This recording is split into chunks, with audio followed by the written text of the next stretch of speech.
something could possibly go wrong.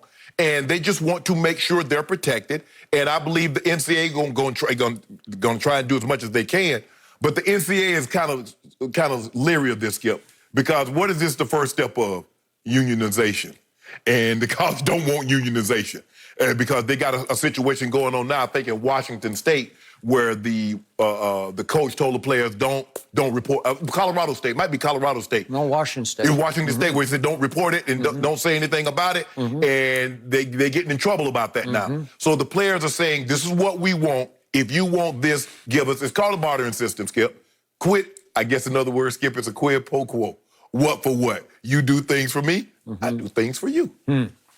So to your last point, this is the first time in the history of college football that star players have come close to organizing to the point of unionizing. Yes. They are together. Yes. It actually just happened overnight, last night, thanks to social media, direct messaging, one big Zoom call, and all of a sudden stars from all 5 Power 5 conferences band together, and they united the two movements, because the first movement was We Are United, and that was the Pac-12. Right. And that had a stronger, to me, Black Lives Matter component. Right. It felt like that was the impetus there. Yeah. But all of a sudden, people from around the country got together, and it sounds like this, the defensive end from Stanford named Dylan Bowles was sort of the point person for this. Yes. So he's driving the train, and all of a sudden everybody's jumping on board, and all of a sudden they are, we want to play. Right. Wow. You do.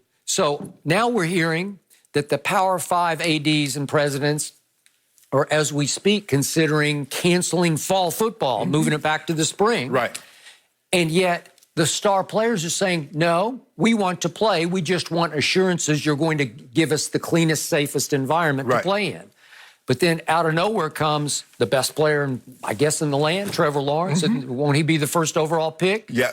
And he is the one who has the most to lose by playing this fall, right? Because he could get hurt and it could cost him millions and millions of dollars, right? Or he could play poorly for whatever reason and it could cost him some money, right? So Trevor Lawrence pops up on Twitter and posts 3 straight tweets in which he starts out saying, hey, people are just as much, if not more, at risk if we don't play. And his point was that football is a safe haven for so many people. We're more likely to get the virus in everyday life than in playing football. So he's saying if players go back to their home-type environments or even their college dorm-type of Well, I'm going to disagree with him with that, Skip, because you know in football there's a thing called tackling. There's a thing called piles. Well, he's piling on here. Right. He's still saying that we can stay safer inside our little football, quote-unquote, bubble than if we all go back to our environments where it's probably not as safe. Let me ask you a question, where Skip. people don't wear masks. Are they going to have students in the fall?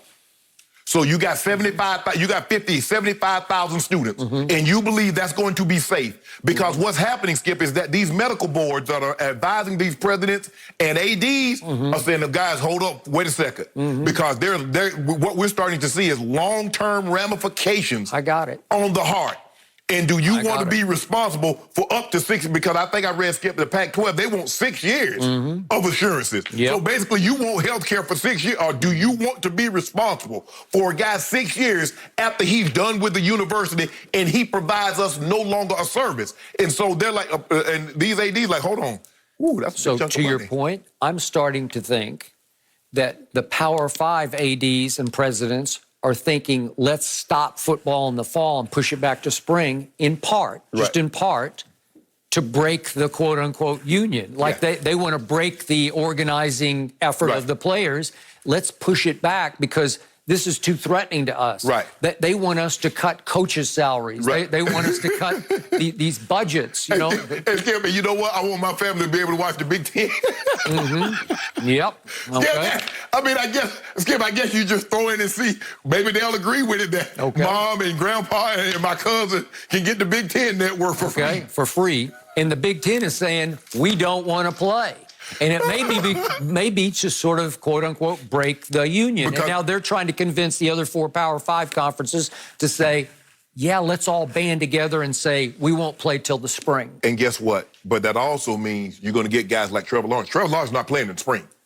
If they got I'd say not. If they got a draft coming up, Trevor Lawrence not playing in the spring. And these top recruits, you're talking about the guys that got these high evaluation, first round grades, top 30 grades, they're not playing. Okay. Justin Fields is not playing. Okay, so the ADs and the presidents are saying, if we wait until spring, we're going to get rid of this top layer of leaders of the organized movement, right? Yes. Everybody who's the head of We Are United or We Want to Play, they're all, the stars are going to, most of them are going to go to the draft. Correct. Right? Yes. The juniors, right? The 3-year players. And so, and as you mentioned, Trevor Lawrence is probably the biggest name. Yeah. You know, you got Chuba Hubbard and you got the guy you mentioned, Bowles or Stanford. But you're going to have a lot of these guys. If you play in the spring, and I guess the spring will be March or April, and that means the draft is going to be shortly. Skip, ain't nobody playing. None of these top guys ain't playing. They ain't playing no football. That's too close to risk it. I mean, it's one thing like a Tua having an injury in late October, November, and then the draft is in April or May.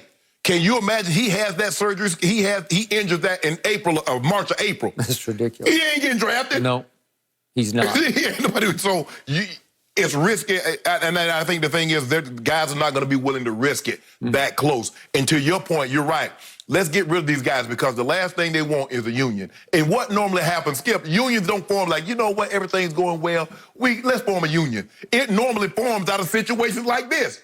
So we both have agreed for 4 years, these players deserve a piece of the pie. Yes. They deserve money, compensation to play high level. Right. It's a professional version of college football. Yes. Because the ratings are through the roof, obviously. Yes. And the schools benefit hugely with the TV contracts, and they deserve to get paid a part of that Skip, income. I thought I was reading something, and I don't know. I was reading something, but I think it said where top-level recruits and players are worth like $1 million a year for a top